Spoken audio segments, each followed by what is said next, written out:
SSB मतलब service selection board. अब देखिए सर्विस सिलेक्शन बोर्ड ये पूरा 5 दिन का एक लंबा प्रोसीजर है। देखिए आप समझ के देखिए, ये लड़का कल इंडियन आर्मी में जनरल रैंक पे भी जा सकता है, मतलब देश की कमांड संभाल रहा हो फौज की। तो इसको सिलेक्ट करने के लिए पूरे 5 दिन लगाते हैं, गलती से भी गलत आदमी सिलेक्ट ना हो जाए। और आप ये बात समझिए, आप हो सकता है अभी एनडीए के थ्रू आ रहे हो, टीएस के थ्रू दे रहे हो, सीडीएस के थ्रू दे रहे हो, एफकेट के थ्रू दे रहे हो, टीए के थ्रू दे रहे हो, आपको एसएसबी निकालनी ही पड़ेगी, तभी आप ऑफिसर बन सकते हो। और ये सपना जो अपने पेरेंट्स का है स्माइल करते हुए देखने का, ये बिल्कुल पूरा हो सकता है। इसमें आपको इस प्रोसेस को पूरा ढंग से समझना होगा। आप देखिए बात समझिए, जब इंडियन आर्मी कहती है कि मैं आपको ऑफिसर बना रहा हूं, तो वो कहती है कि मुझे ऑफिसर में ये खास बात चाहिए, मैं उसका ना साइंस चेक कर रहा हूं, ना मैं उसका मैथ्स चेक कर रहा हूं, ना मैं उसका जीके चेक कर रहा हूं, मैं ये क्वालिटी चेक कर रहा हूं। ठीक है, अब इन क्वालिटी के बारे में हम आगे बात करेंगे डिटेल में, पर पहले आपको ये समझना पड़ेगा इस 5 डे प्रोसेस के अंदर आपके कई सारे टेस्ट होते हैं। यहाँ पर आप देख रहे हो बहुत सारे टेस्ट होते हैं, और यहाँ पर आपको 3 ऑफिसर चेक कर रहे होते हैं, इंटरव्यूइंग ऑफिसर, जीटी ऑफिसर और साइक ऑफिसर। लगातार इन 5 दिन तक आपको ये चेक करते रहेंगे, डे 1, डे 2 टू डे 5। ठीक, ये एग्जाम मिनिस्ट्री ऑफ डिफेंस कराती है। इस एग्जाम के थ्रू जब आप रिटर्न देकर आते हैं तो आपको एक नर्वसनेस होती है कि एसएसबी में होगा क्या, मतलब मैं निकाल पाऊंगा नहीं निकाल पाऊंगा। बट मैं यहाँ पर आपको एक क्लैरिटी दे दूं कि ये एग्जाम यहाँ पर जरूर निकल सकता है, आपको घबराने की जरूरत नहीं। मैं पूरे 5 डे का प्रोसेस आपको डिटेल में समझाऊंगा, और मोटा मोटा नहीं, एकदम डिटेल में। आप जितना रिटर्न में कॉन्फिडेंस थे उतना ही आप एसएसबी में भी कॉन्फिडेंस रखोगे। सारे प्रोसेस, सारी चीजें, कैसे तैयारी करनी है, क्या बुक्स, सब बताऊंगा मैं आपको। क्या कुछ होता है ये भी समझाऊंगा आपको ना। आर्म फोर्स पैसे भी देती है एसएसबी आने के, ये भी समझाता हूँ कि वो पैसे क्यों मिलते हैं। अब देखिए यहाँ पर स्टार्ट करने से पहले मैं आपसे ये कहूंगा कि अगर आप इस वीडियो को देख के सेलेक्ट हो जाओ तो यार मिठाई खिलाना मत भूलना, मेरा नंबर ये रहा, आप मुझसे कांटेक्ट कर सकते हो। एक बात और, मीनवाइल जब तक आप मिठाई नहीं खिलवा पा रहे हो तो make sure you like share and subscribe. ठीक है, अब यहां से हम आगे चलते हैं। हमने बात कर ली थी भैया इन एंट्री से आपकी एसएसबी होती है। अब एसएसबी होने आपके एसएसबी का लेटर आएगा। ठीक है, अब वो जब लेटर आएगा तो आप तैयारी करोगे, तैयारी को आपको इन चीजों को ध्यान में रखते हुए करना है। कई लोग तो ऐसे होते हैं बच्चे, इसको ना वॉलपेपर बना लेते हैं, ठीक है, या फोन पे चिपका लेते हैं। ये चीजें अच्छी बात है करना, पर आपको ये बात समझनी पड़ेगी उससे पहले कि अगर ये चीजें आपके अंदर नहीं है तो ये प्रॉब्लम है। खाली आप ये मत समझो कि मुझे एसएसबी के लिए ये सारी क्वालिटीज डेवलप करनी है, आप अपनी लाइफ के लिए मान के चलो। और मैं ये खाली ना ऐसे ही नहीं कह रहा, मैं इसलिए आपसे कह रहा हूं क्योंकि अगर आपने अपनी लाइफ में डेवलप कर लिया तो ना तो आपको किसी कोचिंग की जरूरत है, ना ही किसी बुक्स की जरूरत है। आप ऑटोमेटिकली, कई बच्चे जो जाते हैं बिना तैयारी के, उनका जो सिलेक्शन होता है आपका भी हो जाएगा। सच बता रहा हूं मैं। अब चलिए आगे समझते हैं ये पूरा होता क्या है प्रोसेस में, और ये चीजें डेवलप होंगी कैसे, और ये 5 डे का प्रोसेस होता क्या है। देखिए ध्यान सुनिए, अब आप जब रिटन एग्जाम देकर आते हैं तो फिर आपका सिलेक्शन होने के बाद आपको एक ऐसा ईमेल आता है, जब आप अपनी एसएसबी डेट्स के बारे में पता रखते हैं कि भैया मेरी एसएसबी की डेट्स आ गई, और आपको एसएसबी बोलता है कि भैया ये वेन्यू, ये टाइम है, इस टाइम पे आपको रिपोर्ट करना है। तो हम शुरुआत करते हैं रिपोर्टिंग डे से। रिपोर्टिंग डे मतलब जब आपको एसएसबी में रिपोर्ट करना है, ये डे 0 है। इस डे 0 को हम ऐसे मानते हैं कि इसमें कोई टेस्टिंग नहीं हो रही है, बस वहां पर आपको रिपोर्ट करना है सेंटर पे। देखिए जब भी आप सेंटर पे रिपोर्ट करें, एक दिन पहले करें, अ डे बिफोर, जिससे लास्ट मोमेंट पे हड़बड़ी ना हो। इस बात को ध्यान रखिए, कई लोग क्या करते हैं, जिस दिन एग्जाम है उसी दिन पहुंचते हैं, गलत तरीका होता है, एग्जाम छूट भी सकता है आपका। ठीक है, अपनी बात ध्यान सुनिए। जब डे 0 में आप पहुंचेंगे तो आपको रेलवे स्टेशन पे पहुंचना है, जो भी आपको टाइम दिया है, और आपको एमसीओ पे रिपोर्ट करना होता है, मूवमेंट कंट्रोल ऑफिस कहते हैं, एमसीओ। हर रेलवे स्टेशन पे एमसीओ होता है।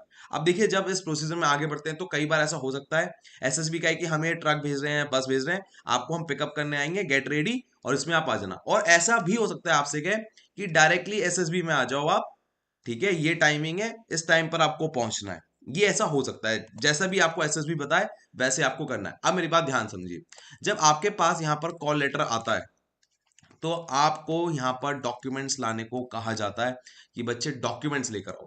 ठीक है ना, अब ये डॉक्यूमेंट्स क्या है, देखिए नॉर्मल आपकी 10th, 12th और ग्रेजुएशन की मार्कशीट तो चाहिए ही चाहिए होती है। मान लो आप 12th तक जा रहे हो तो 12th तक का इतना तो चाहिए, और ग्रेजुएशन, ये तीनों डॉक्यूमेंट तो मतलब चाहिए ही चाहिए, बात समझो। बट हर बोर्ड का, जैसे आपका हो सकता है इलाहाबाद बोर्ड आया, हो सकता है आपका गांधीनगर आया, हो सकता है आपका भोपाल बोर्ड आया, हर बोर्ड की अलग डॉक्यूमेंटेशन रिक्वायरमेंट होती है। और जो आपको कॉल लेटर आया है उसमें साफ साफ मेंशन होगा कि मुझे क्या डॉक्यूमेंट चाहिए। मैं दोबारा बोल रहा हूं, हर बोर्ड की अलग डॉक्यूमेंट रिक्वायरमेंट होती है, थोड़ी थोड़ी चेंज होती है। ठीक है ना, लगभग सेम होती है पर थोड़ी थोड़ी चेंज होती है। तो मेक श्योर जो आपके कॉल लेटर में मंगाया हो, जैसे मंगाया हो उसके अकॉर्डिंग आप डॉक्यूमेंट उठाओ। वंस आप वहां पर डॉक्यूमेंट की सारी प्रोसेसिंग कर लेते हैं, अब आपसे पूछा जाता है कि आप ट्रैवलिंग अलाउंस ले लीजिए, अगर आप पहली बार एसएसबी देने आए हैं तो जितना आपका आने का खर्चा था उसका डबल करके हम आपको पैसा दे देंगे, इससे आपके आने जाने का खर्चा निकल जाए। क्लियर है? ये वो पैसे ही आपके बैंक अकाउंट में ट्रांसफर कर देते हैं। इतनी बात हो गई। इसके बाद क्या होता है, वो आपका क्या कहते हैं, चेस्ट नंबर आपको दे देते हैं कि भैया चेस्ट नंबर ले लो, अब आपका एग्जाम हम शुरू कर रहे हैं। अब जैसे ही एग्जाम शुरू होता है तो यहाँ पर आपकी ना दो दो टाइप से रिपोर्टिंग होती है। मतलब मैं आपको समझाता हूँ। एक रिपोर्टिंग आपकी होती है सेम डे, मतलब फॉर एग्जांपल आप पहुंचे 6 बजे प्लेटफॉर्म पे पहुंचे, ठीक है ना, 6 AM, तो आपका 10 बजे तक टेस्ट स्टार्ट हो जाएगा। ठीक है। अगर मान लीजिए अब हो सकता है कि आप पहुंचे करीबन 2 बजे 2 PM पे, ठीक है, तो आपका जो टेस्ट स्टार्ट होगा नेक्स्ट डे होगा, कि अगले दिन अब आपकी हम टेस्ट स्टार्ट करेंगे। पहले तो आपको आराम आराम करा देंगे आराम से। ठीक है। अब यहाँ पर क्या होता है, जैसे ही आप यहाँ पर आएंगे आपको टेस्ट नंबर मिलेगा, आपसे कहा जाएगा पीपीडीटी और ओआईआर टेस्ट हो रहा है, जो कि हम स्टेज 1 पे लेते हैं, मतलब डे 1। अब यहाँ से डे 1 शुरू हो गया, ध्यान सुनिए हमारी बात, यहाँ से आपकी कहानी बहुत ही ज्यादा इंपॉर्टेंट है। डे 1 यहाँ से शुरू हो गया है। नाउ डे 1 जब आपका शुरू होता है तो यहाँ पर वो कहते हैं कि आपके कोई भी इलेक्ट्रॉनिक गैजेट हो उसको आप प्लीज बैग में रख के आ जाओ। ठीक है। उसका इस्तेमाल नहीं होना चाहिए। अब वो रखने के बाद आपसे कहा जाएगा कि पहले हम आपका ओआईआर टेस्ट लेंगे, जिसको हम इंटेलिजेंस टेस्ट भी कहते हैं, और उसके बाद हम पीपीडीटी लेंगे। फिर वो क्या करते हैं, ओआईआर लेने पे वो आपको ना एक सूबेदार साहब आएंगे, ठीक है ना, सूबेदार साहब आपको ब्रीफ करेंगे, क्वेश्चन किस टाइप के देंगे, जैसे मैं आपको दिखाता हूँ। इस टाइप के देगा, भैया ऐसे क्वेश्चन आया है, डोंट वरी, इसे घबराइएगा मत, बहुत आसान पेपर होता है, हद आसान होता है, हर बच्चा कर लेता है। प्रॉब्लम क्या है मैं भी आपको समझाऊंगा, पहले आप समझिए होता क्या है एक्चुअल में। वहां पर एक सूबेदार साहब आएंगे, वो सूबेदार साहब आपसे कहेंगे कि बेटा मैं तुम्हें बता रहा हूं कि इसके अंदर क्वेश्चन आएंगे कैसे, मेरी बात ध्यान सुनना, मैं एक ही बार बोलूंगा, और वो एक ही बार ही बोलते हैं। और फिर वो आपको बताएंगे एक सैंपल एग्जाम्पल में, बताएंगे देखो एग्जाम्पल में ऐसे क्वेश्चन आपको देखने को मिलेंगे, और उसके बाद आपको पेपर देंगे और वो पेपर आपको सॉल्व करना है। क्लियर है? अब ये वाला प्रोसेसर सूबेदार वाला हो भी सकता है और नहीं भी, कई सेंटर्स पे होता है, बात ध्यान सुनिएगा। कई सेंटर पे सूबेदार आके बताते हैं कि देखो बच्चे ओआईआर ऐसे होगा, सब कुछ ऐसे तैयार करना है। ठीक है। और आपको एक बात समझनी है कि जो यहाँ पर क्वेश्चंस आते हैं ना, वो होते हैं वर्बल रीजनिंग के और नॉन वर्बल रीजनिंग के। क्लियर है? चलिए अब मैं आपको एक बात समझाता हूँ। यहाँ पर आपका ना ऐसा हो सकता है कि आपका जो टेस्ट पेपर उसमें 30 क्वेश्चन हो या 50 क्वेश्चन हो, ऐसा हो सकता है। अगर 30 क्वेश्चन है तो आपको टाइम मिलेगा 15 मिनट, और अगर आपके पेपर में 50 क्वेश्चन आए तो आपको टाइम मिलेगा 25 मिनट, मतलब आधा टाइम मिलता है। मैंने आपको क्या बोला था शुरुआत में, पेपर बहुत आसान है ये वाला जो पेपर है ये बहुत आसान है, तभी तो आपको टाइम आधा दिया है, तभी आपको टाइम आधा दिया। अब जरा यहाँ पर देखिए, अगर आप ध्यान से नोटिस करेंगे, ये लोग ओआईआर टेस्ट ही दे रहे हैं और ये एकदम क्लोजली पैक्ड है, पर इनको चीटिंग करने तक की फुर्सत नहीं है, क्योंकि टाइम बहुत कम है। पेपर बहुत आसान होता है और टाइम की पंगा होता है, तो आपको बहुत तेजी से करना होता है। ये पूरा का पूरा टेस्ट ओएमआर में लिया जाता है, मतलब एमसीक्यू फॉर्मेट में आपका लिया जाता है, और इसमें कोई भी नेगेटिव मार्किंग नहीं होती है। ये बात आपको याद रखनी है। समझ में आ रही बात? हाँ सर बिल्कुल समझ में आ रही है। एक बात और आपको समझनी है, देखिए क्वेश्चन 30 भी हो सकते हैं, 50 भी हो सकते हैं, 20 भी हो सकते हैं।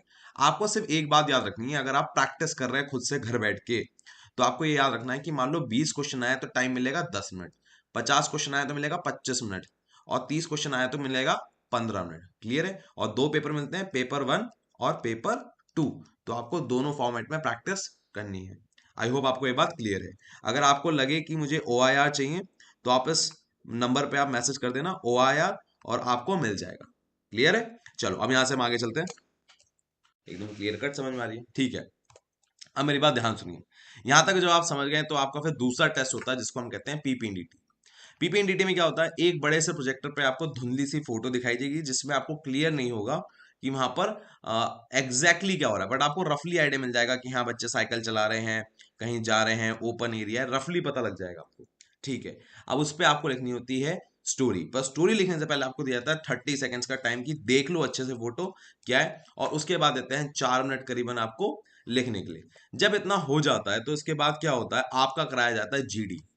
ये बहुत इंपॉर्टेंट चीज है, यहां से आपकी नजर आप एकदम स्क्रीन पे टिके रहनी चाहिए। यहां पर आपको याद है 3 ऑफिसर मैंने आपको बताए थे, एक होता है इंटरव्यूइंग ऑफिसर, एक होता है जीटीओ ऑफिसर, एक होता है साइकोलॉजिकल ऑफिसर। ये तीनों ऑफिसर इनको जज कर रहे होते हैं, और यहां पर बैठने वालों की जो संख्या होती है ना, ये 15 से 20 बच्चे होती है। हमेशा याद रखिए, काफी ज्यादा भीड़ होती है। अब इसमें क्या होता है, ये वाला सबसे मुश्किल प्रोसेस होता है, क्योंकि कई बार जीडी में बच्चों को बोलने का मौका नहीं मिलता। मैं आपको दिखाता हूँ जीडी कैसे होती है।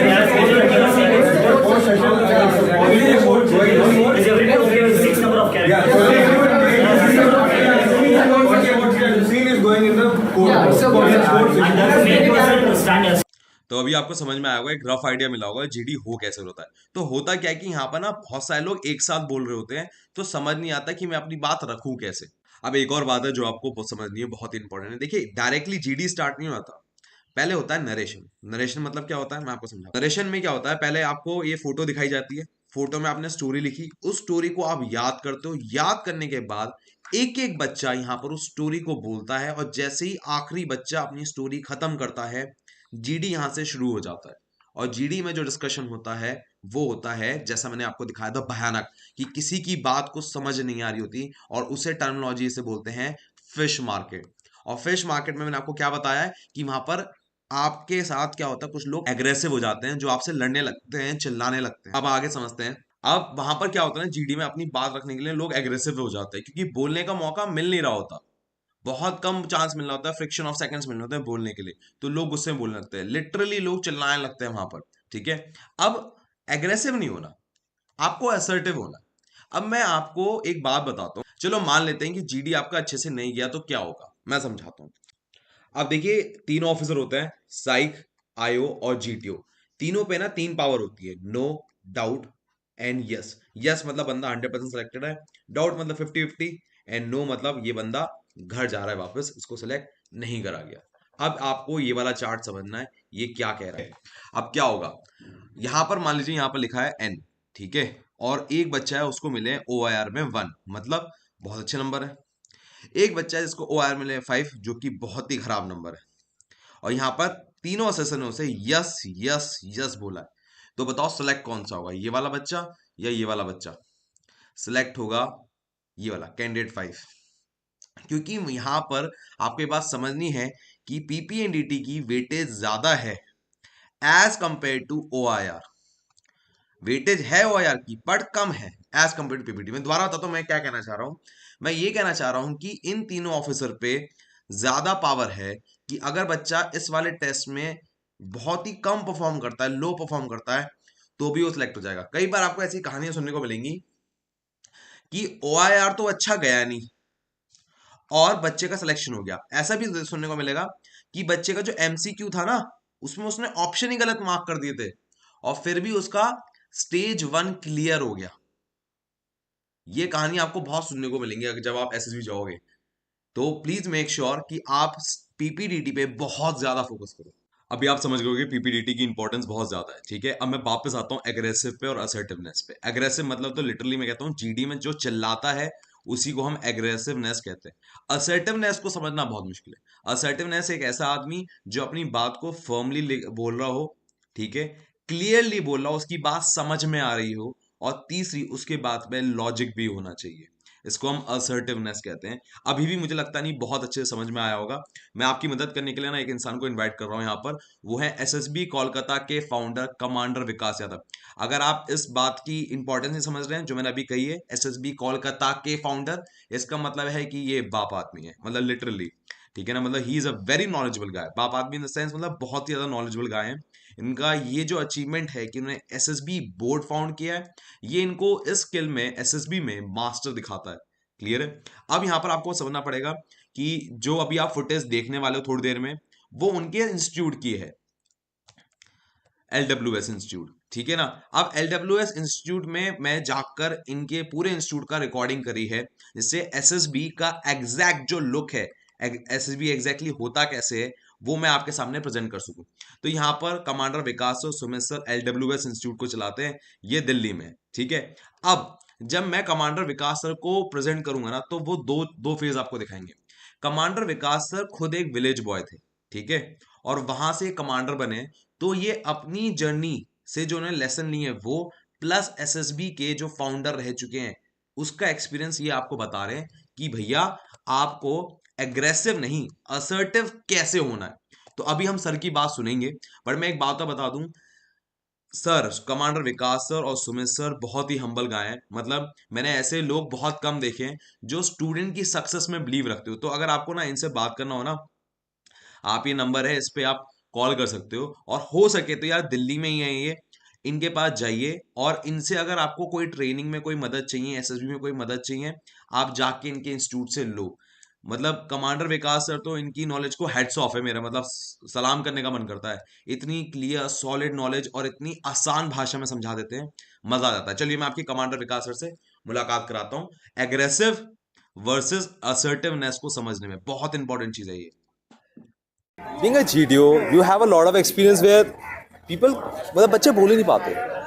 मतलब साइक से शिकायत नहीं होगी, उनको नरेशन से शिकायत नहीं होगी। GTO में जो GD होता है ना, जो स्क्रीनिंग के टाइम में होता है, उससे शिकायत सभी को होती है, यार मैं बोल नहीं पाया, भसड़ बहुत हो गई, ग्रुप ऐसा मिल गया, ये मिल गया, वो मिल गया। But I think GD is inevitable part, उसे हटा नहीं सकते। तो अभी उसमें बोले कैसे सर? एक्चुअली क्या होता है स्टेज 1 के लिए ना, आपको प्रिपरेशन इतना बहुत ज़्यादा ऐसे अलग से नहीं चाहिए, क्योंकि क्या होता है कि सबको पता है कि the most difficult part is the screening. Out of almost 70 to 80% बच्चे, more than this at time 90% candidates just got out from the stage 1 only. So अगर आपको वहाँ पे करना है ना, तो 2-3 चीज़ बहुत ज़रूरी है। एक तो आपको नरेशन बहुत अच्छा करना है, done. One is narration. The one narration is done and you have seen actually picture quite in detail. तब आप वहाँ पे थोड़ा लॉजिकल बोलोगे। आपको कम से कम उस GD में कुछ और नहीं तो ये तो बताओ आपने why did you choose this story?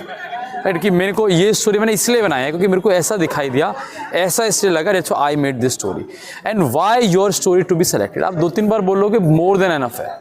कई बार लोगों को लगता है बहुत क्योस मच गया, फिश मार्केट हो गया, ये हो गया, अब इससे कैसे बाहर निकलना है, इससे कुछ इस ऐसे ट्रैप में फंसना ही नहीं है। आप देखोगे कभी भी मैक्सिमम 1 मिनट और मे 1.5 मिनट, 2 मिनट से ऊपर कभी वो क्योस जाएगा नहीं, वो अपना आप डाउन हो जाएगा। अगर नहीं होगा तो एज एन असेसर वो इंटरफेयर करेगा और बोलेगा कि अब इसको भाई इधर वो डिवाइड द ग्रुप इनटू 2 और विल स्टॉप द क्योस। एक बार लोगों को टोक देगा बच्चों को कि बेटा don't make it a fish market, you are not some hooligans or something. Things being done by the GDO, but the whole problem is फिर बच्चे बोल नहीं पाते। फिश मार्केट तब भी होता है at the highest peak of it. तो कई लोगों ने एक धारणा बन गई है कि साइक अच्छा हो गया, नरेशन अच्छा हो गया। कई बार तो सिलेक्शन इसी होता है, भोपाल बोर्ड में तो सिलेक्शन साइक और नरेशन पे ही हो जाता है। ओ यार वहाँ पर चेक हो जाती है इसलिए हो जाता है। GD भाई होता ही नहीं, काउंट ही नहीं होता, क्योंकि वो GD तो बहुत इंपॉर्टेंट है। इनफैक्ट देखो सबसे जरूरी आपका पूरा का पूरा एक पार्ट है, इट इज़ आपका परफॉर्मेंस सिर्फ उस PPDT के GD पे नहीं डिपेंड नहीं है, डिस्कशन पे या उस नरेशन पे ही नहीं है, वो पूरे फॉर्मेट पे है। आपका थीम है, स्टोरी लाइन कैसा है, आपने नरेट कैसे किया और फिर आपने डिस्कशन कैसे किया। और आप ये देखो पूरे ग्रुप को अगर 5 मिनट भी मिल रहा है और आपको मुश्किल 30 सेकेंड भी अगर आप बोल पाए, जनरली आपको हो जाना चाहिए। बट इसका मतलब ये नहीं कि आप चाहे 2 मिनट ले लो तभी भी नहीं हो सकता। डिपेंड्स नॉट कि how much you speak, it depend of कि what kind of content you are bringing it. अगर आप उस कंटेंट वाइज अगर you are rich, the way you telling वो सही है, तो लोग सुनेंगे भी और वो एक फोकस आएगा। या फिर जब पूरा बहस हो रहा है उसमें थोड़े थोड़े गैप्स आते हैं, you will find there is not any point of time कि तो कंटिन्यूस चलेगा। उस छोटे गैप में आपको अपना पॉइंट देना है and is your responsibility also. अगर इतना शोर मच रहा है, आपका भी टास्क है। Tell everyone please gentleman, we are not able to listen, और ladies you are not able to listen, let's speak one by one and then उस माइनर गैप पे अपने पॉइंट देने हैं। ठीक है सर, मैं आपकी सारी बात समझ गया, पर वो जो गैप है ना, अच्छा कभी गैप को छोड़िए, गैप में लाइन नहीं, मैं कहता हूँ कभी ऐसा हो सकता है कि आप GD को काउंट ही ना करो पूरे स्क्रीनिंग में। GD तो काउंट हो गए होगा, ऐसे तो नहीं होगा बिना GD। सर इतनी फिश मार्केट होगी, कहाँ ही काउंट हो रहा है। सुनता है वो इतना बात पड़ गया इतने साल से करते करते कि उस फिश मार्केट में भी ना वो सारे पॉइंट सुन रहा होता है और ये भी सुन रहा होता है कि ये बच्चे का जो पॉइंट है वो लॉजिकल है कि नहीं है और इसको बाकी लोग सुन रहे हैं कि नहीं सुन रहे हैं। That is also there. Last thing, one thing I think GD is the best person to tell, aggressiveness और एक असर्टिवनेस में क्या फर्क है? Like what happened, so generally what I would like to say is this is the high speed tone. और एक इंसान आराम से बोलता है, gentleman what I like to say this point this point this point. तो आपको कौन सा समझ में आता है? अबे जो आराम से बोलेगा वो ये, जो थोड़ा फास्ट बोल रहा है उसका एंग्जाइटी लेवल दिखता है बच्चे का कि बहुत एंग्जाइटी है, उसको बहुत डर है कि मैं शायद ना कर पाऊँ या मेरे को कोई सुन नहीं पाएगा, उसमें भी वो दिस अ रीज़न। आप आराम से बोलिए। हाँ, पिच को उस लेवल पे रखना है, इतना पिच की हम बात नहीं करेंगे, पिच को इतना कम भी नहीं करना है कि किसी को सुनाई ना दे और इतना हाई भी नहीं करना है कि आप ऐसे लगे कि चिल्ला रहे हो। एक नॉर्मल पिच मेंटेन करो एंड देन स्पीक। मुझे एक बात और सुनने मिली है, स्क्रीनिंग इज लाइक जीडीओ साहब सारा साहब मशीन गन लेके बैठा, तू गलती कर धाड़, वो बच गया, ये सही है, आगे गया। What is like? देखो ऐसा नहीं है, लेकिन ये है कि आपको 5 दिन के लिए बच्चा वहाँ पे रोकना है। हाँ। आप ऐसा बच्चा नहीं लेना चाहोगे आगे परफॉर्म ही ना करे, बात ही ना करे, या अगर क्योस मच रहा है उसको हैंडल करना ना है। अच्छा। तो वो थोड़ा सा है। एंड देन जब आपके पास इतना सारा ऑप्शंस है, आपके पास 300 बच्चा है, 200 बच्चा है, 150 बच्चा है, तो आप क्यों, आप best of the best candidate आप लोगे। तो मतलब वो मशीन गन फायर हो जाती है, स्नैपर शॉट वाले। मशीन गन तो नहीं है, आपको देखो नर्वस नहीं होना है, कुछ भी सिचुएशन है आपको नरेट अपना कॉन्फिडेंटली करना है, अपना प्रैक्टिस करना है। और मैं कुछ टिप्स ही बोलता हूँ, बच्चों को बताते रहता हूँ कि वो जो आपको टाइम मिलता है ना, जब आपको ओआर टेस्ट होता है और आप जब आपका एक्चुअल पीपीटी ले जाते हो उसके बीच में, या फिर जब आपका स्टोरी दिखा दिया, आपने लिखा, आपका ले लिया, फिर आप बाहर जाओगे, आपका जब स्टोरी शीट कलेक्ट होगी, यू गो आउटसाइड। अगर आपका फर्स्ट बैच भी है ना बुलाने के लिए, तभी भी आपको मिनिमम 15 मिनट्स का ब्रेक मिलता है। आप उसमें अपना प्रैक्टिस करो, उसमें 4-5 बार बोलने का प्रैक्टिस करो, तो जब आप आओगे बहुत कॉन्फिडेंटली नरेट करोगे। लेकिन जीडी आपका तब काम आएगा ये जब आपका नरेशन अच्छा है। ये नहीं होगा कि नरेशन तो आपने ढंग से किया नहीं और जीडी में बहुत सारे पॉइंट बोल दिए कुछ, मतलब नरेशन इज द रूट, और नरेशन में कॉन्फिडेंस रहा तो बोलने के लिए कुछ बचेगा। Yes, then you just that's how it beans sir. अगर मैं यहाँ पर सर के वर्ड्स का कंक्लूजन निकालूं तो सर ने सिंपल इतना कहा कि देखो स्टोरी एक तो अच्छी बनाओ, ठीक है, अच्छी मतलब तुमको प्रॉपर पता हो भैया मेरी स्टोरी में मुझे कॉन्फिडेंस है, क्या बढ़िया बनाई है मैंने। उसके बाद उसका नरेशन बढ़िया से करो कॉन्फिडेंस के साथ, ठीक है। तो आपके पास ना कॉन्फिडेंस होगा जीडी में मुझे बोलना क्या है। समझ में आ रही है आपको मेरी बात, कि अगर यहां पर फर्स्ट स्टेप सेकंड स्टेप ठीक हुआ, तभी ही third step confidence in GD ठीक हो पाएगा। ये है बात। और मैंने सर के साथ एक पूरा इंटरव्यू लिया है और उनकी इस लाइफ के बारे में, जब वो एक छोटे से बच्चे थे, गांव के बच्चे थे, तब से उनकी जर्नी कैसे ये ट्रांसफॉर्म हुई है। तो ये इंटरव्यू जरूर देखना, आपको ना बहुत इंसाइट मिलेगी कि कोई भी इंसान एसएसबी निकाल सकता है। इसका लिंक डिस्क्रिप्शन बॉक्स में भूलना मत। अब आपके मन में सवाल आ रहा होगा, यार बड़े टेस्ट हो रहे हैं यार, थोड़ा आराम करने देंगे नहीं देंगे? बिल्कुल आराम करने देंगे बच्चे। फिर वो आपसे कहेंगे भैया आपने दे दिया अपना टेस्ट वेस्ट, तो एक काम करो, आप स्टूडेंट्स मैथ्स में जाओ और वहां पर जाके प्रॉपर खाना खाओ, थाली फॉर्मेट में खाना खाओ। वो आपको खाना खिलाएंगे, खाना खिलाने के बाद रिजल्ट अनाउंस कर देंगे, और उसके बाद आपसे कहेंगे जिन्होंने स्टेज 1 क्लियर नहीं किया है वो आप घर जाए, ठीक है। स्टेज 2 वाले ही रुकेंगे, बाकी सारे बच्चे घर जाए। तो ऐसे बच्चे आपको बाहर निकलते हुए दिखेंगे। ये आपका सिलेक्शन बोर्ड हो गया। फिर वहां से आपको खुद ही जुगाड़ करके घर जाना पड़ेगा, ठीक। जब आप घर जाएंगे तो अब आपकी कहानी यहाँ तो एंड हो गई अगर आप सेलेक्ट नहीं हुए। पर जिनकी कहानी यहाँ पर सेलेक्ट होगी, मतलब आगे बढ़ने की, वो करीबन 10% से लेके 30% लोग होंगे। मैं समझा नहीं, मैं बताता हूँ। स्टेज 1 में आने वालों की संख्या करीबन 200 होती है, और वो घट घटा के 10% बच्चे बचते हैं या 30%, ठीक है। हो सकता है खाली 20 बच्चे बचे, और हो सकता है खाली 35 के आसपास बच्चे बचे। मतलब अप्रोक्सीमेटली मैक्सिमम रेंज इतनी होती है। कभी कभार बहुत रेयर केस में 35 से ज्यादा बच्चे सेलेक्ट होते हैं, बहुत ही रेयर केस में, ठीक है ना। तो यहाँ पर स्टेज 2 यहाँ से शुरू हो गया, क्लियर है। तो यहाँ पर अब जब स्टेज शुरू होगा, उससे पहले ना आपको कहा जाएगा एक फॉर्म भरो, इसे हम कहते हैं PIQ, पर्सनल इंफॉर्मेशन क्वेश्चन आया। देखिए यहाँ पर लिखा हुआ भी है। एक बार ना किसी बच्चे से इंटरव्यू में पूछ लिया था, बताओ आपने PIQ फॉर्म भरा था, उसकी फुल फॉर्म क्या है। और उस बच्चे ने पूरा फॉर्म भर दिया। ये फॉर्म एक्चुअली 2 होते हैं, डिट्टो फोटो कॉपी होते हैं, दोनों भरने होते हैं, पर बच्चे को ये नहीं पता था कि इसकी फुल फॉर्म क्या है। तो भैया ऐसी छोटी छोटी बातों पे आप गलती मत करिएगा, ध्यान रखिएगा, ठीक है ना। उसने तो ऐसे ही मूड रिफ्रेश करने के लिए पूछ लिया था स्टूडेंट से, किया क्या पता उसे पता हो, ऐसी थोड़ी कन्वर्जेशन स्टार्ट हो जाएगी। पर बच्चे को बाई चांस पता नहीं था, हॉन्ड करने के लिए नहीं, आपको बस ऐसे ही पूछ लिया था उसने। खैर, जब आप PIQ फॉर्म भरेंगे, मैं PIQ फॉर्म पर आता हूं, तो ये आपको फॉर्म बहुत केयरफुली भरना है, क्योंकि इसी पे आपकी पूरी एसएसबी अगले 5 दिन होगी। इसकी मैंने एक कॉपी डिस्क्रिप्शन बॉक्स में डाल दी है, ठीक है ना। आप ओरिजिनल एकदम डिट्टो जो एसएसबी में आता है वैसे ही आपको PIQ फॉर्म दे दिया है, वो आप एक बार भर लेना, ठीक है। इसके बाद आपके जो होता है वो डे 2 में सबसे पहले टेस्ट होता है साइक टेस्ट। देखिए टेस्ट होते हैं, इनकी फुल फॉर्म मैं नहीं बता रहा हूं यहाँ पर, बट आप ये समझिए टेट वेट SRT SD, ये साइक टेस्ट होता है। ये पूरे 1 डे चलता है, और इसमें बच्चा पूरी तरह से एग्जॉस्ट होता है, थक जाता है दिमाग आपका, क्योंकि लंबा टेस्ट होता है काफी, ठीक है। यहाँ पर देखिए बिल्कुल रेडी बैठे हैं यहाँ पर साइक टेस्ट देने के लिए, ठीक। ये डे 2 होता है। अब हमारा है day 2 and day 3। Day 2 day 3 से ही आपके ना पर्सनल इंटरव्यू शुरू हो जाते हैं। पर्सनल इंटरव्यू में आप एक बार नोटिस करोगे, इस कैंडिडेट का इंटरव्यू हो रहा है, जरा इस टेबल से इसकी दूरी देखो, काफी ज्यादा है, देख पा रहे हो।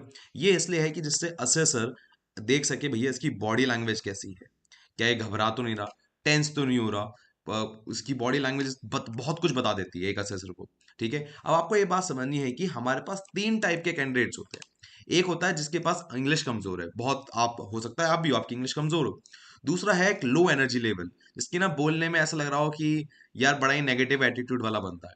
और तीसरा होते हैं गर्ल्स कैंडिडेट्स हमारे साथ। अब पहले बॉयज हुआ करते थे खाली एनडीए में, अब गर्ल्स भी आ गई, तो उनके थोड़े क्वेश्चंस अलग होते हैं। हम पहले ना गर्ल कैंडिडेट से स्टार्ट करेंगे और फिर हम रिवर्स ऑर्डर में इसको हम पूरा करेंगे। ठीक है, ध्यान से सुनिएगा।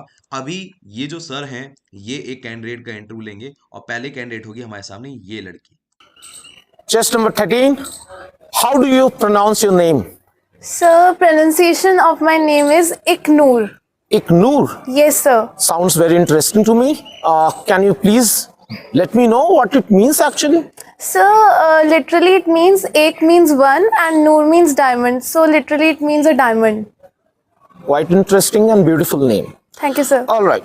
So what I wanted to know is, you might be knowing that, female candidates were not allowed in NDA recently. Yes, sir. So what's your personal opinion, being a female or a girl aspirant yourself, that do you think that females can also perform, at par with their male counterparts? And as far as a prestigious academy, Tri-Services Academy like National Defence Academy is concerned, which has such a rich heritage and history? Yes, sir. I feel females can also perform, but just what they need is the opportunity. So the opportunity we have got now, it's 1 year, and some females have also gone in the academy. A batch has already started, and they are trying is the best thing what we can do by ourselves. We can give our 100%, and yes, if we give our 100%, then result obviously comes. So in your personal case, what do you see as the prime reason of this motivation, or I'd say aspiration, to join forces as an officer, and that too specifically through NDA entry? So basically, my grandfather was in police. So I was just 2.5 years old when he died. So I don't know much about it, but I just feel that this is the very prestigious job, and it's very proud moment to wear the uniform. So I just want to feel that. And you asked a question कि Why do you want to join NDA? NDA में पहले girls नहीं थी, क्या सच में girls की जरूरत है NDA में, या गर्ल्स को सच में ट्रेनिंग इम्पार्ट हो सकती है? What is such a relevant question? UPSC ने बोल दिया, मोदी ने एक बार लाल किले से बोल दिया. Why does need to be asked again? All right. First of all, you must be knowing that I am an ex-NDA myself. Yes. 107 batch. Oh, Lima Squadron, the proud lion. Proud lion. Yes. Lima Squadron, obviously. So, coming back to that point, like our times, we even have not dreamt ki such a golden day will come when the female candidates will also be, authorized to take training or allowed to take training in one of the most elite training academies in the world, which is National Defence Academy. So as a person, I am very happy about that. Correct? But if you talk about the interview question and why I asked it to a girl candidate is, out there I am a professional, I am an interviewer, and I am trying to know the exact reason of the motivation to join forces as an officer, because in case of female candidates, many a times I have seen or experienced that their whole answer revolves around just one reason, and that reason is element of feminism. कि मैं लड़की हूँ इसलिए मेरे को proof करना है कि मैं कर सकती हूँ. But I feel that this is more of a self made perception. अगर ऐसा होता तो आपके पेरेंट्स ने आपको ये अपॉर्चुनिटी ही नहीं देती कि आप जाओ ट्रेन हो, आपने अच्छी पढ़ाई कर रखी है. सो सच काइंड ऑफ रीजंस, अगर एक सच में कोई डिस्क्रिमिनेटेड एक समाज से आता है, रूरल किसी एरिया से आता है, तो थोड़ा रिलेवेंट लगता है. But you are having everything, then also if you want some kind of sympathy और leverage just because you are a female, it is not good, because in forces after all you have to deliver the same duties as at par your male counterparts. Okay, so you just asking them, we want a human being who just eagerly want to join NDA with a motivation. Right. That's it. Internal self motivation, and there may be many reasons for that, but not just because I am a female, because no male might have gone to her house and told her कि आप लड़की हो, आप NDA नहीं join कर सकते. Okay. But say what about the potential? I think many womens feel कि उनका पोटेंशियल मेल के इक्वल नहीं है। क्या आप ये चेक करने के लिए सवाल नहीं करते? Certainly not. मैं ये कभी चेक करने के लिए सवाल नहीं करता, लेकिन being a matured citizen of this country, I would say that treating both the gender equally means actual equally. Actual equally means कई सोचते हैं कि मैं मेल से बेटर हूं, कई सोचती है मैं मेल से इंफीरियर हूं। ये दोनों ही अप्रोचेस गलत। Basically, you are a human being and you have equal potential. Equilibrium. Equal potential depends upon your intention, your dedication, your level of training and self-improvement. Simple as that. Okay, that's great, sir. Now, our viewers are watching right now a Gujarati boy. Alright. वो अभी under room में बैठा ही है और आप उससे chit-chat कर रहे हैं। बट अभी जब वो सुनेंगे ना तो उनको महसूस होगा कि उसकी कम्युनिकेशन में इंग्लिश की बहुत बड़ी कमी है। You are correct. Chest number 64. Preet Jani, I see that you come from Gujarat, right? Yes, sir. I will be interested in knowing some more about the place you belong to, about your academics and your hobbies. Sir, my hobby is I love cubing, Rubik's Cube solved in 1 minute, and I play better volleyball. And my academics area is I am businessman family. And sir. Any speciality of the place you come from? Gujarat has such a rich heritage, if I am correct. Yes, sir. My I will come from Gujarat. Gujarat is a businessman hub from India. Many businessmen in Gujarat, जैसे मुकेश भाई Ambani, अदानीस etcetera. और जितने भी English medium school आते हैं ना वो कहने के लिए इंग्लिश मीडियम है बट इंग्लिश सिखाई नहीं जाती बोलनी, सिर्फ लिख लेंगे शायद बोल देंगे पर खुद के नाम पे जब कम्युनिकेशन आती है they fail.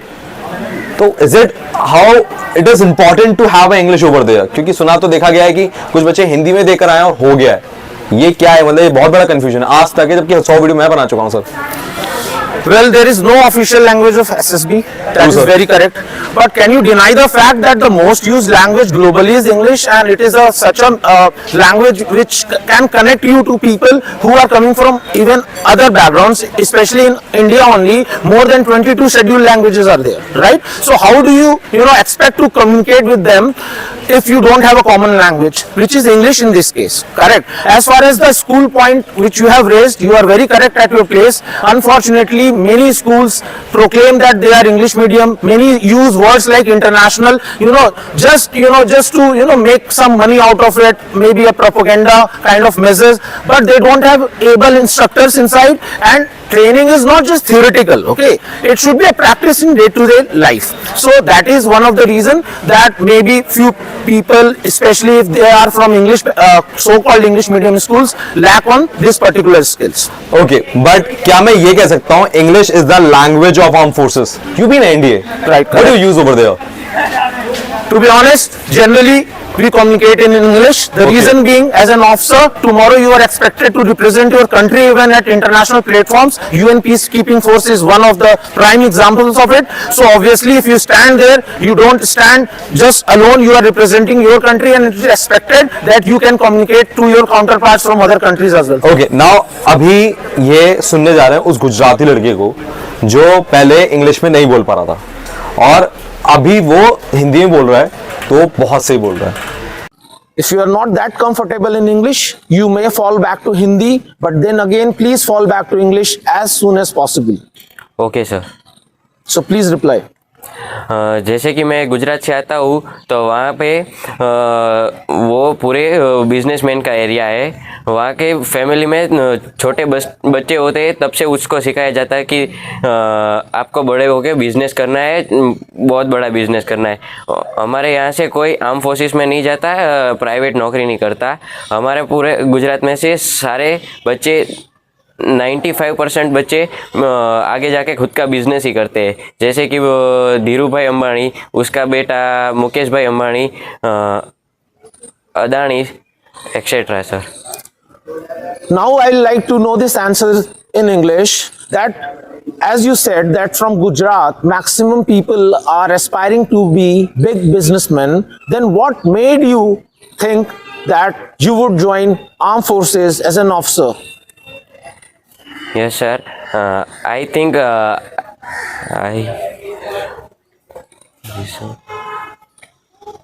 I protect my country and I love my country. I protect my country.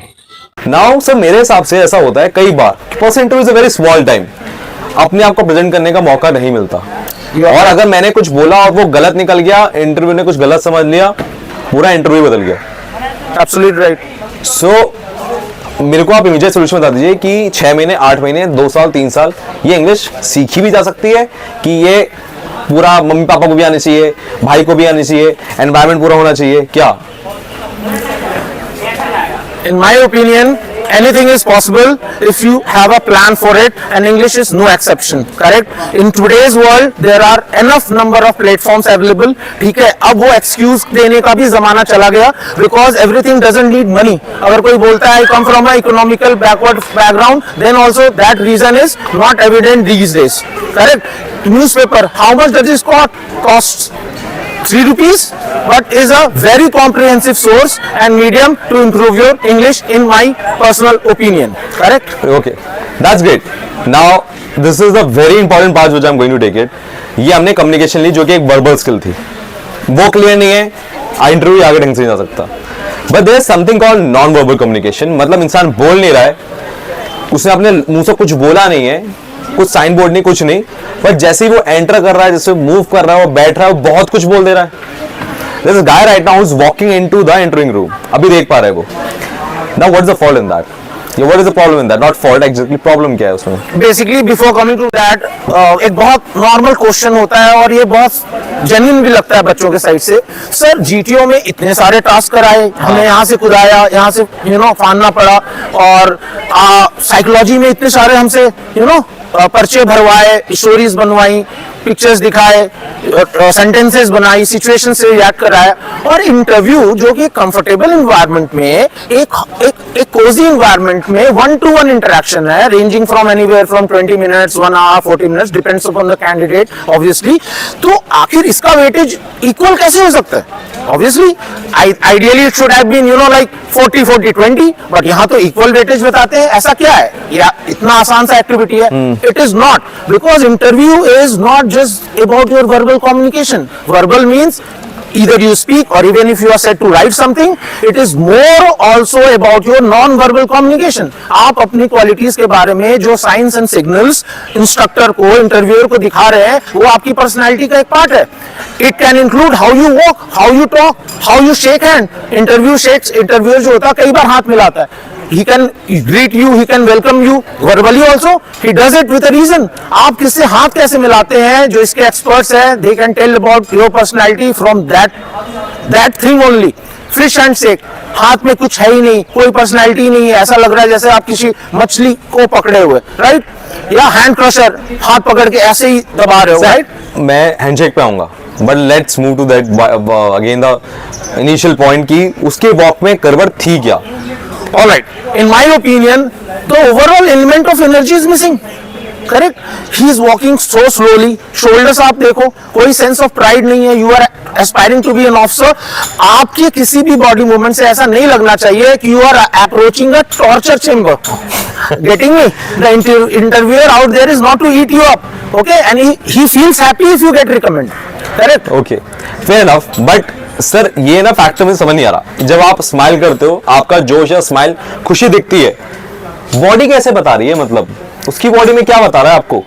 इस पर्टिकुलर केस में जैसे मैंने बताया, लैक ऑफ एनर्जी है, शोल्डर्स डाउन है, जब वो आंसर कर रहा है उसकी आप frequency of blinking of eyes देखो। और जब मैंने कुछ और थोड़ा सा अलग क्वेश्चन पूछा तो he started pressing his lips as well.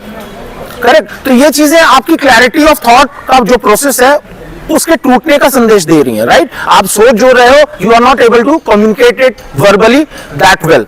Correct? अब फॉर एग्जाम्पल अगर कोई बच्चा बैठा हुआ है, वो पैर शेक कर रहा है, it all shows nervousness, pace of walking in this case also is not normal. It's a bit slow, थोड़ा lethargic है. कई बच्चे बहुत तेज चलते हैं. That also shows fear, right? So you have to be normal, you know, casual, normal in natural. The sense what, मतलब एक senior आदमी है, आप उसके सामने बात कर रहे हैं, बस इतना ही. Obviously, इतना treat the interviewer as if you are talking to some elder who deserves some basic respect. That should come from within. After all, you are trying to be an officer and he will be your senior always.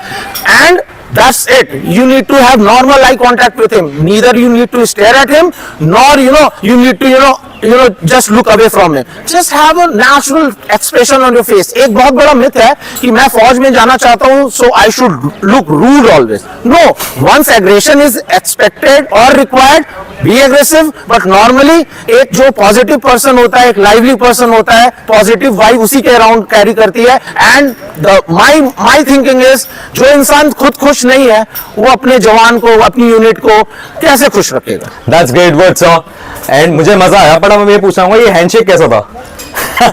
In my opinion, it was a handshake of equilibrium. Equilibrium. Yeah. ये equilibrium को आप समझिए, अगर मान लीजिए यही handshake में ऐसे करता, आपने किया, मैं ऐसे लगा देता तो. It is like half handshake. But this girls do.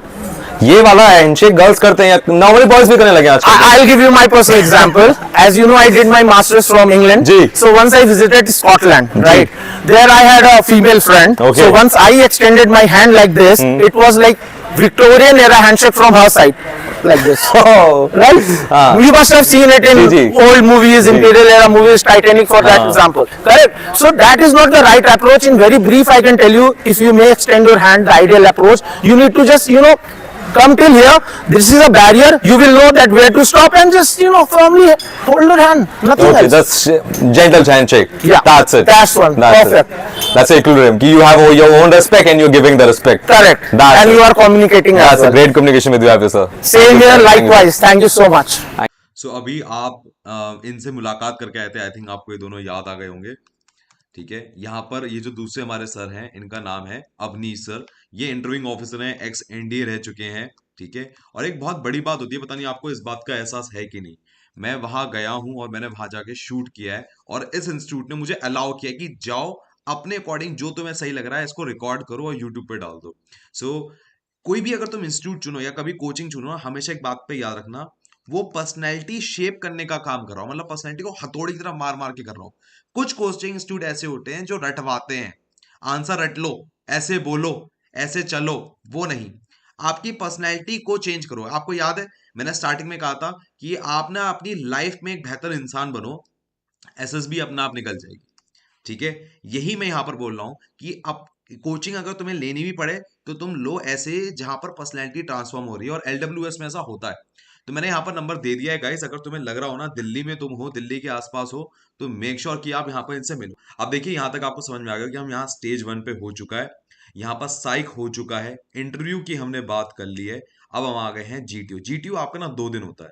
ठीक है, 2 दिन सबसे लंबा जो टेस्ट होता है ना वो यही होता है, सबसे लंबा ये. अब इसके बारे में अगर आपको समझना है ना, तो आपको एक बात याद रखनी पड़ेगी, अपने दिमाग में बिठानी होगी. दिस इज द टेस्ट जहां पर सबसे ज्यादा विजुअली आपको देखा जा सकता है कि यार ये लड़के की पर्सनैलिटी है क्या. ग्राउंड टास्क कहते हैं इसे हम, ग्राउंड टास्क. और काफी सारे बच्चों को ना यही टास्क में सबसे ज्यादा दिक्कत आती है, और उनकी नॉर्मली शिकायत क्या रहती है, मुझे आइडियाज नहीं आ रहे हैं. तो हम इसको एक्चुअल ग्राउंड पे देखेंगे कि ये टास्क होता कैसे है.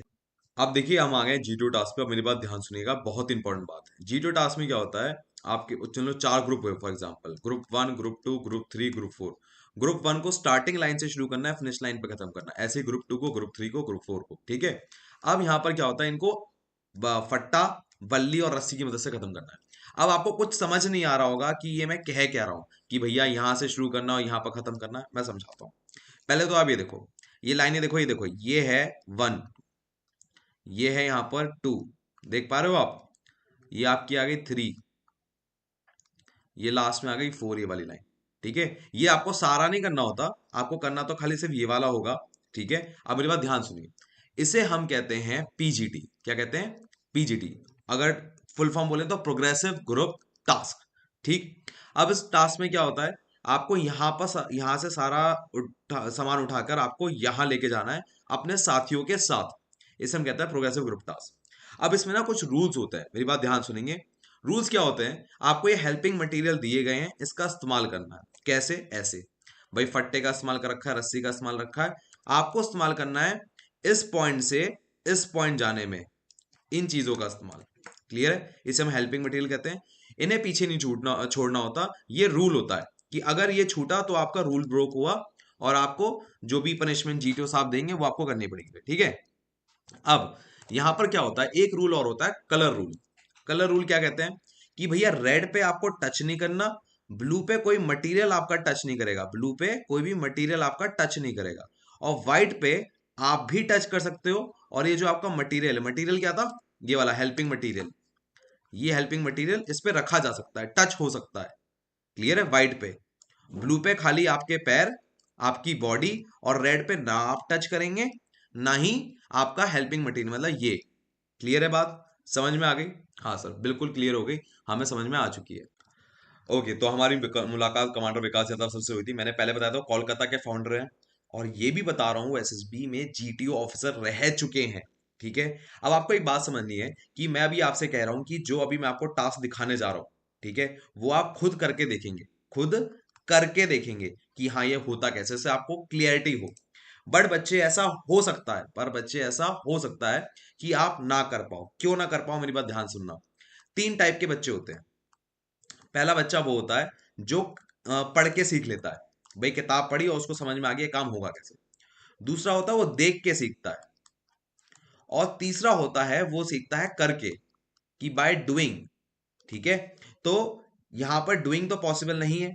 तो अगर आपको लग रहा है आपकी जीटीओ वीक है, अभी आपको समझ में आ जाएगा कि आपकी जीटीओ वीक है, आपको पर्सनली ग्राउंड पे काम करके देखना पड़ेगा, आपको समझना पड़ेगा इसके लिए।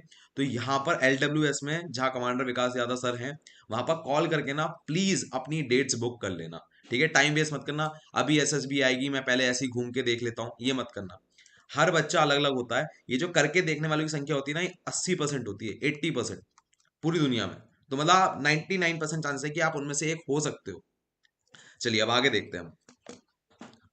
Okay, Jayman, this is the start line, that is the finishing line, right? You have the helping material, one plank, one rope, one bully, and a ring with a T-shaped structure, and you have the load. Start line is this, finishing line is this. You can see this goalpost shape of structure. There are 2 in number. One is a bigger one is a smaller one. Here you can see this is an inverted L-shaped structure, 2 and 1 a band shaped structure which is totally movable as of now, right? It's a half blue and half white, and this is the top is blue, balance is this. Like for timing, we should remove this or just fix it there. Any doubt, anyone? No, sir. Okay. So you are not allowed to use the bully for the time being. If it is, I will only tell you if you are able to use it or not. So you will only use as a T-shaped structure, plank and the rope. The time starts now. Gentlemen, we need to choose this part because we can put the metal here and we can stand from here. Yes, you can apply and there. then on the Yes, it is simple that way. First of all, you go there and then we will apply the next idea to there. sir, is this movable? This is movable, yes. Okay, wait. What did I tell you about? Can you ask any further question when the task started? I briefed in the morning only. No, sir. Any doubt you have to ask only before the task starts. That should not do it.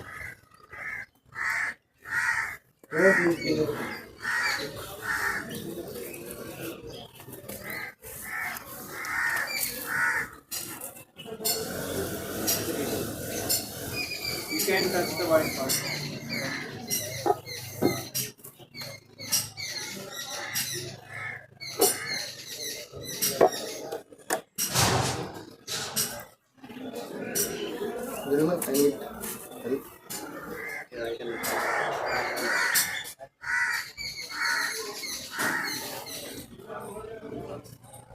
Let me come there and hold it for you. Yes, sir.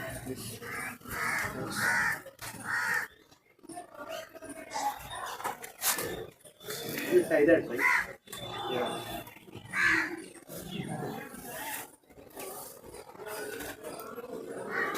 Please hold the low This first. is movable.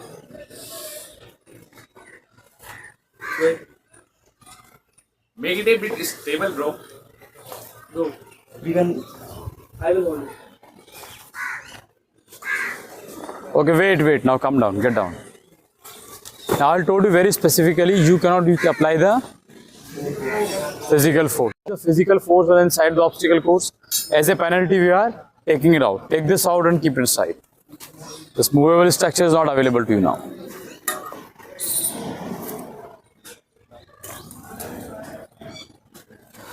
Sir अब question over है कि यहाँ से यहाँ तो कोई भी बच्चा आ जाता है. Yes. मंजूर नाइन प्लीज कम ओवर है. पर एक बहुत ही कॉमन सा डाउट सभी का रहता है, सर अब मुझे आइडिया ही नहीं आया तो क्या करें.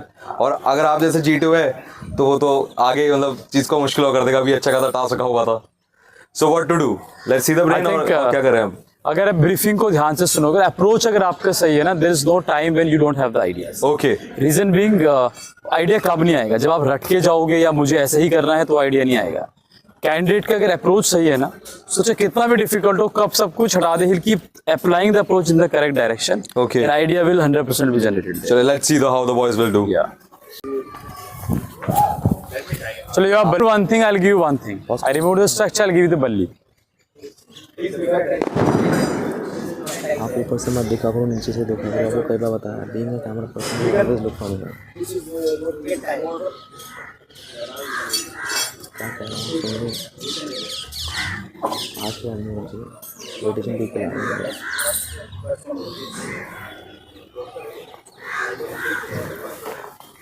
So instead of this, we can make a loop over here, and from there we can add the plank to the next extent, and then without tying we can use the pulley to extend the length without tying it to it.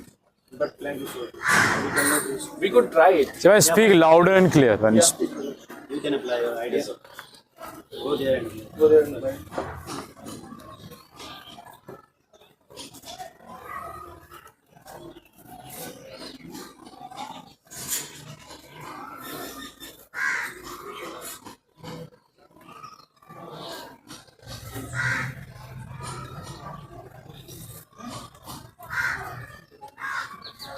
Gentlemen, you are telling this slow. You need to start from come outside. So what do you want to do now? You can go on the fully join the yes, you can make it. Up. What do you want to do here? So I want to make a loop here. Yes. Then I can put the plank over here.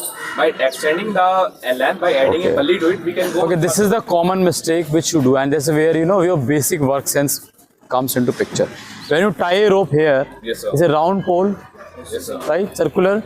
The moment any pressure will come, where it will go down, where the rope will go down. Yes, sir. Will it go down or not? Yes, sir. So, is this any benefit for this? No, sir. Then think about it. But do it fast. Tie rope here. Yeah. Okay, time is running fast. Go there fully on. Stand on there. Then you get blue bar.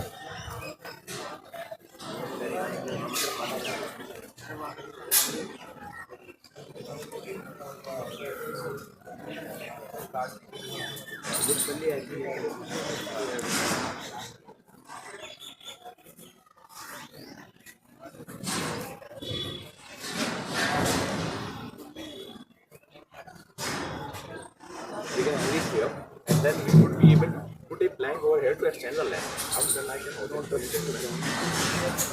But now if you put here, then it will be, we can make it.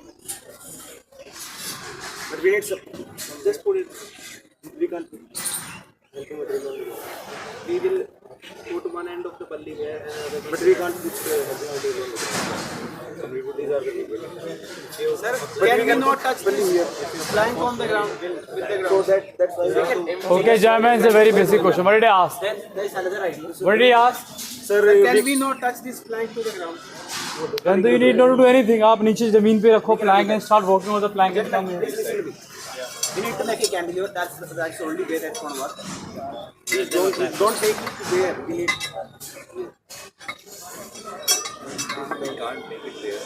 We cannot let it touch that blue line.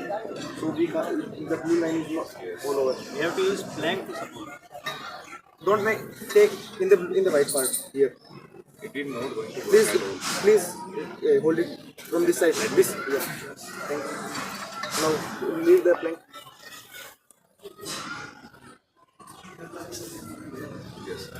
Now we can extend the length by putting the plank pulley on the plank to the length. Yes. Okay, sir, I have a question over here, sir. So the question over here is that boys have made something, Yes. but by this time, many of will speak. When the moving they will come to over here, very less will speak.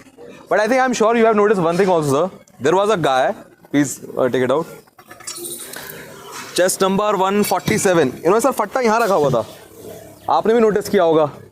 तो sir ये कुछ problem है क्या?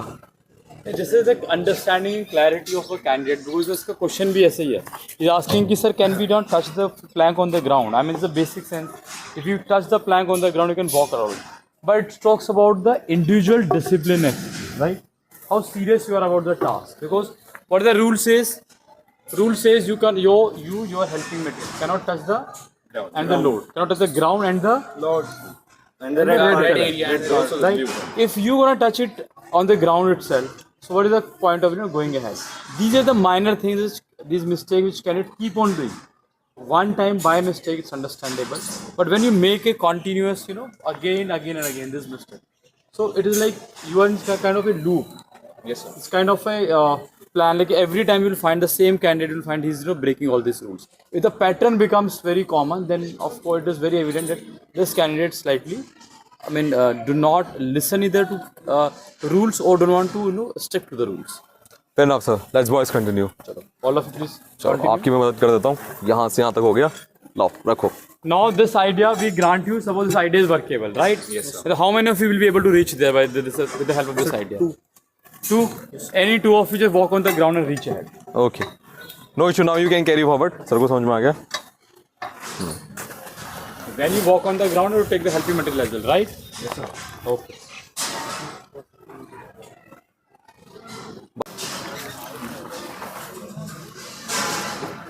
Gentlemen, please take the load there. No, don't pass the load. Take care of the load there.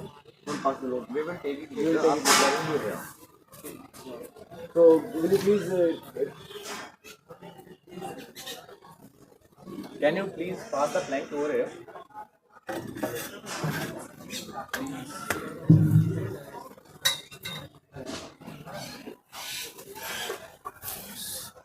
Instead of that, please remove the bully. I have an idea.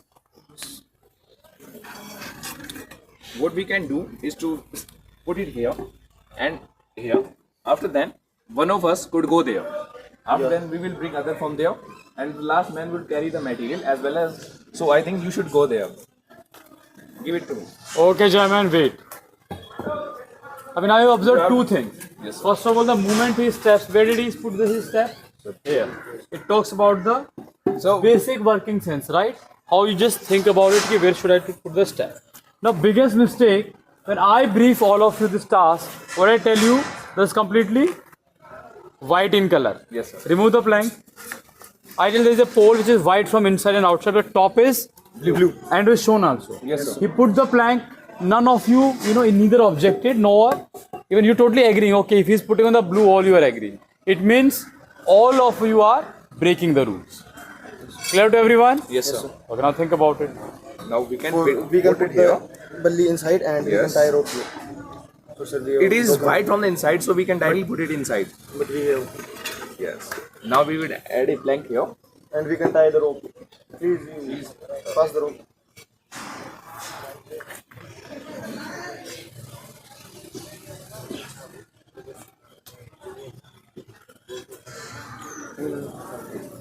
We should tie it around here so that the rope expand and it will go around there. I want to put up a point here. Like these are the candidates who was left behind the start. एक बार क्या होता है कि जो inner circle में चलेगा, जो बच्चा काम कर रहा है वो यहाँ पे कर रहा है, अब उसको लगेगा मैं तो कुछ कर ही नहीं पा रहा हूँ, मैं बिल्कुल बाहर रह गया. Even from this point they can give their ideas, they can look at this side. और यहाँ पे कई तरह के आइडिया है. एक तो पूरा सिंपल सा स्ट्रक्चर, एक एक्स है, एक उधर पोल है, उस पर क्या बना सकते हैं. दूसरा, अगर इनको आगे जाना है तो they can look it here and give them approach कि what should they should do it here so that ये इनको यहाँ से फर्स्ट स्ट्रक्चर से सेकंड पे लेके. Reverse approach. रिवर्स. वो आगे काम करें और ये पीछे की तरफ काम करें कि इनको आगे कैसे आना. यस. अगर एटलीस्ट अगर आप लोग उस पर ध्यान दोगे कि अभी क्योंकि यहाँ पे कई बार लगता है कि यार मुझे तो आइडिया नहीं आ रहा है या मुझे आइडिया है लेकिन उसने मुझे मौका नहीं दिया उन आइडिया को इम्प्लीमेंट करने का, तो एटलीस्ट यहाँ से सोचते रहो. And even standing there keep articulating, उसको ढंग से बताना है आपको बोल के कि भाई ये आप ऐसा कर सकते हैं और you know we can apply what you can do, you have one more helping you know material how they can utilize it to take you to this system, right. So अभी सर क्या हुआ था कि 105 ने थोड़ी देर पहले ना यहाँ पर पैर रखा था, कुछ हो गया था। सो 105 एक बार करके दिखाओ क्या कर रहे थे आप। Yeah, there is lack of basic work sense. क्या मतलब बेसिक वर्क सेंस, क्या दिक्कत Now है? you see that he just aware कि this is my pivot point. अब इससे पीछे जाएगा तो ऊपर गिरेगा। हाँ। तो फिर भी सिंपल है। कई बार क्या होता है कि बहुत टाइम लगता है इस टाइंग द रोप, सब एडजस्ट किया, और एक बच्चा आएगा चढ़ने के लिए, वो ऐसा पैर रखेगा कि पूरा का पूरा इधर उधर रखेगा। अब मतलब यहाँ रखेगा तो स्टेबल है, तो यहाँ रखेगा अनस्टेबल। अगर वो ये चढ़ने से पहले इतना भी मेकआउट नहीं कर सकता, there is I know he has to understand this. हो सकता है बट एटलीस्ट जब बाकी लोग काम कर रहे हैं वो तो ये तो पता होना चाहिए कि मेरे को रखना कहाँ है पैर। ओके 109 यहाँ रखना, आगे अब क्या होता है देखें जरा, खड़े हो, दैट्स परफेक्टली स्टेबल। जरा सा एक पाइवट है, सर पाइवट होता क्या बाबा, पाइवट बता रहे हैं, पाइवट होता क्या है? देखो यहाँ पे जब इसने अरेंजमेंट बनाया तो यहाँ पे पूरा अब इसका I mean weight will be shifted ahead of it. ये पॉइंट है जहाँ पे पूरा का पूरा नाउ इज अ पॉइंट जहाँ पे वो आ रहा है। तो बच्चे को देखने के मेरे 2 पॉइंट पे मैंने प्लैंक को स्टेबल किया, एक यहाँ पे और एक यहाँ पे। पीछे वाला पॉइंट ऊपर नहीं जाने, आगे वाला नीचे नहीं जाने। मतलब कुछ रोकने के लिए होना चाहिए अपने जो पास। भी चाहिए वो इसके आगे चाहिए, क्यों अगर वहां से रुक गया वो आप अपना स्टेबल है तो आपका वेट यहाँ पर रोकने का काम करता है। ओके अच्छा अभी जैसे एक मैं आपने ये पोल लगाया यहाँ पे, remove this pole, I mean remove this plank. You have just put this plank on top of this pole. Now you can see it's totally blue. ऊपर से देख रहे हैं? Yes, sir. Now for the time being, suppose the entire structure becomes blue. Now what will you do now? Sir, we can use. Sir, now.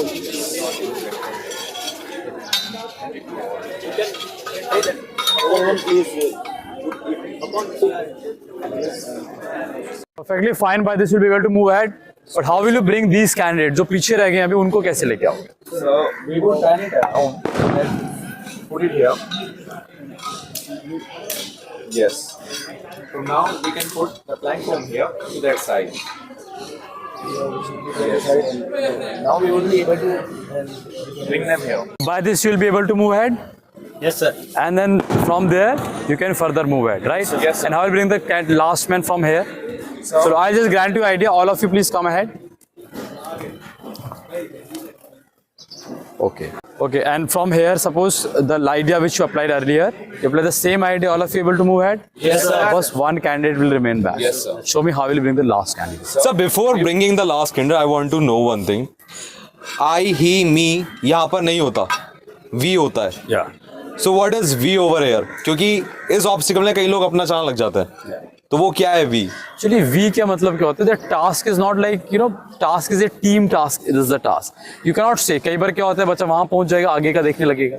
कई बार क्या करेगा वो यहाँ पे सोचेगा कि कुछ गड़बड़ हो गया, सर उसने पकड़ा है। Like अभी suppose is touching the Blue part. to the blue part.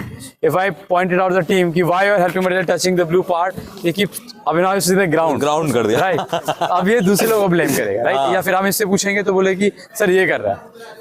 It is their mistake. So you have to all of you to own up this task कि हमारा सबका task है. Even if he is touching, you have to take responsibility. Let's pick it up, right?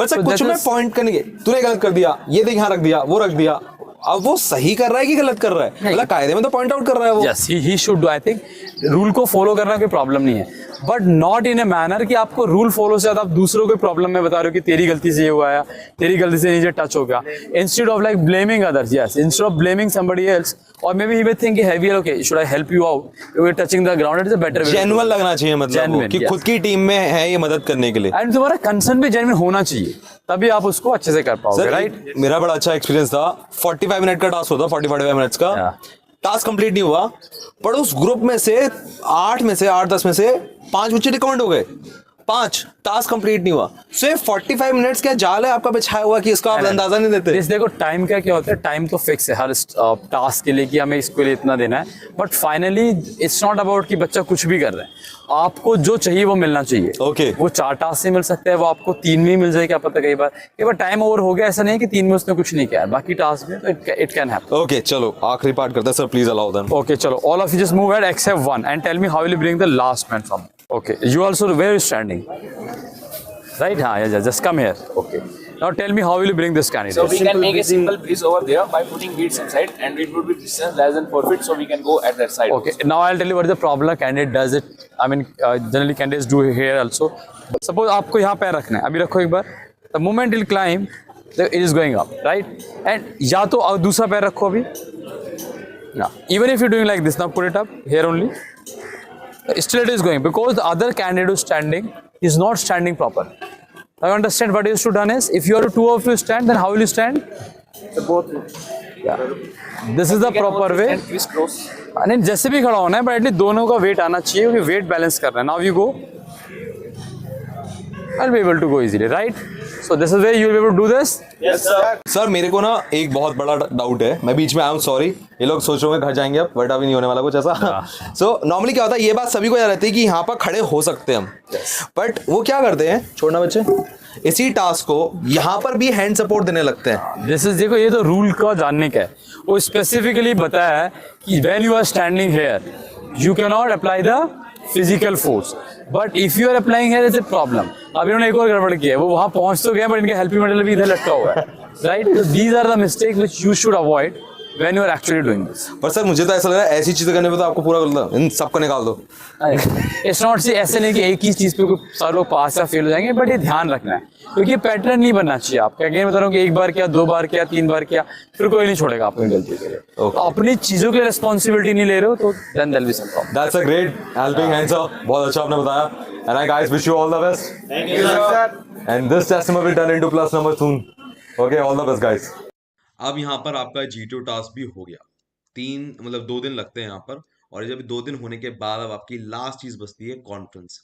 ये conference बड़ी haunting सी होती है, क्योंकि इसमें ना ऐसे ही ऑफिसर्स बैठे हुए होते हैं, और यहाँ पर सेंटर पर ऑफिसर बैठा हुआ होता है. जैसे यहाँ तो अभी बिपिन रावत साहब बैठे हुए हैं, बट ऐसे ही होता है, सिमिलर डिट्टो कॉपी पेस्ट ऐसे ही होता है. और क्या होता है ना, ऊपर से लाइटें पड़ रही होती हैं, तो इनके जो स्टार्स होते हैं ना, चमक रहे होते हैं बड़े अच्छे खासे, और कई बार वो हॉन्ट कर जाते हैं ऑफिसर कह रहा हूँ, स्टूडेंट को. और जब स्टूडेंट को हॉन्ट कर जाते हैं ना, तो ब्लैंक हो जाता है. फिर जो उससे क्वेश्चन पूछे जाते हैं कॉन्फ्रेंस में, वो बोल नहीं पाता. याद रखें, ये आप जैसे इंसान हैं, अगर इनकी वर्दी उतार दें, या मतलब वर्दी वो उतार के साइड रख दें, तो आपको फर्क नहीं समझ में आएगा नॉर्मल आदमी और ऑफिसर में. क्लियर है? तो इनसे घबराइए मत, कॉन्फिडेंस से आप जवाब दीजिए, और ये आपको सिलेक्ट करने ही बैठे हैं. ठीक है? और अब मैं आपको एक बात, आखिरी बात बोलना चाहूंगा. बच्चे, खुद से तैयारी कर सको, करो खुद से तैयारी, ठीक है ना? पर अगर कमांडर सर की जरूरत है, सुमित सर की जरूरत है आपको, तो LWS को कॉल करने से हिचकिचाना मत. मैंने एक बात देखी है कि एक बार SSB निकल जाए ना, सिर्फ एक बार, पूरी लाइफ बदल जाती है, पूरी लाइफ. एक अटेम्प्ट बहुत जरूरी होता है, और अगर गाइडेंस देने वाला कोई नहीं है ना, तो बस फिर तो समझ लो कि आपके सपने कहीं दूर दूर तक नहीं है. तो अगर तुम्हें जरूरत पड़ रही है, तो मेक श्योर कि आप यहाँ पर कॉल मिलाओ LWS में, और join the next batch. So finally ये वीडियो अब खत्म हो गई है, बट मैं आपसे एक बात कहना चाह रहा हूँ, और दिल की बात ही है. मैं चाह रहा हूँ जिस दिन आप रिकमेंड हो ना, अपनी कहानी ज़रूर बताओ. मेरा नंबर यहाँ पर ऊपर मेंशन है, एंड आई होप कि मेरी आपसे एक दिन मुलाकात ज़रूर हो, जिस दिन मैं आपका इंटरव्यू लूँगा और दुनिया को बताऊँगा, देखो ये है वो जिसने ना सपने सजाए थे अपने, और आज पूरे हो गए उसके. बट मैं एक बात और बोलूँगा कि आज आपके पास और भी कई चीज़ें सीखने के लिए, ठीक है ना? मैंने सारी चीज़ें डिटेल में यहाँ पर आपको दिखाने की कोशिश की है, बट अभी भी साइक, GTO और इंटरव्यू में बहुत सारी चीज़ें बाकी है. मैंने यहाँ पर जस्ट एंड पर आप देखोगे पूरी एक लिस्ट आ जाएगी थोड़ी देर पे, जहाँ पर जो असेसर्स हैं, एक्स असेसर्स, उनके पुराने इंटरव्यू मैंने रखे हैं, जिसमें आपको GTO, साइक, इंटरव्यू सब सीखने को मिलेगा ऑनलाइन यूट्यूब पे फ्री. सो अगर आप उसको देखोगे तो आपका ना विजडम थोड़ा और बढ़ेगा कि SSB और क्या करना है मेरे को अपने सपने को पाने के लिए. तो मैं आपसे मुलाकात करता हूँ अब अगली वीडियो में, और आप ये वीडियोस देखना आप शुरू करो.